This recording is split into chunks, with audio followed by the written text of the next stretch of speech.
गोड्डा का Adani power plant एक बार फिर सुर्खियों में है, लेकिन इस बार इसकी वजह उत्पादन नहीं बल्कि विवाद है। झारखंड विधानसभा में कांग्रेस विधायक प्रदीप यादव ने इस मामले को जोर शोर से उठाया और अडानी समूह की कार्यशैली पर गंभीर सवाल खड़े किए।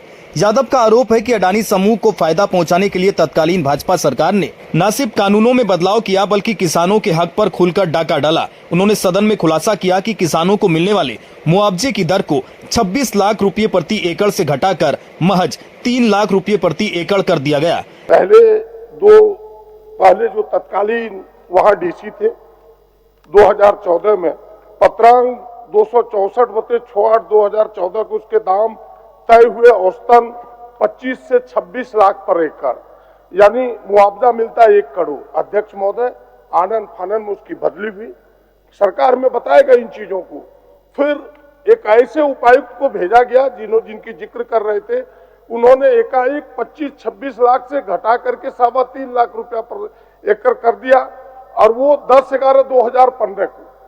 इतना ही नहीं, यादव ने आरोप लगाया कि अडानी समूह के लिए गौचर भूमि, नहर और बांध जैसी सार्वजनिक जमीनों को भी अधिग्रहण में शामिल कर दिया गया, जो पूरी तरह गैर कानूनी है। सबसे चौंकाने वाली बात यह है कि इस दौरान Santhal Pargana tendency SPT act का भी उल्लंघन किया गया, जो आदिवासी जमीनों की सुरक्षा के लिए बेहद महत्वपूर्ण कानून है। एसपीटी एक्ट जिसकी चर्चा अभी कर रहे थे, एसपीटी एक्ट लैंड एक्विजिशन कर सकते हैं आप, लेकिन उसमें स्पष्ट है एसपीटी एक्ट के, अगर धारा 53 को आप पढ़ें, किस शर्त पर कर सकते हैं कि सफिशिएंट पर्पस होना चाहिए। क्या है sufficient purpose? Having relation to the good of the holding village और स्टेट, यानी पब्लिक पर्पस के लिए होना चाहिए। यह योजना पब्लिक पर्पस के लिए था नहीं।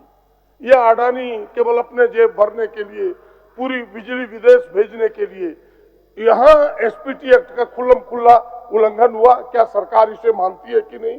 विस्थापितों के पुनर्वास और स्थानीय विकास के जो वादे किए गए थे वो भी आज तक अधूरे हैं। सवाल उठता है कि आखिर क्यों एक कॉरपोरेट घराने के मुनाफे के लिए झारखंड के किसानों और आदिवासियों के हितों को ताक पर रख दिया गया। इस पूरे मामले में जब विपक्ष ने सरकार को घेरा तो मुख्यमंत्री हेमंत सोरेन ने मुख्य सचिव की अध्यक्षता में एक उच्च स्तरीय कमेटी के गठन का ऐलान किया। ये कमेटी अडानी पावर प्लांट से जुड़े सभी आरोपों की जांच करेगी और दोषियों पर कार्रवाई की सिफारिश करेगी। ये मामला साफ तौर पर दिखाता है कि कैसे मुनाफे की भूख में कुछ कॉरपोरेट घराने गरीब किसानों और आदिवासियों के हक को कुचलने से भी पीछे नहीं हटते। लेकिन सवाल यही है, क्या गोड्डा के किसान और स्थानीय लोग इस अन्याय का माकूल जवाब पा सकेंगे?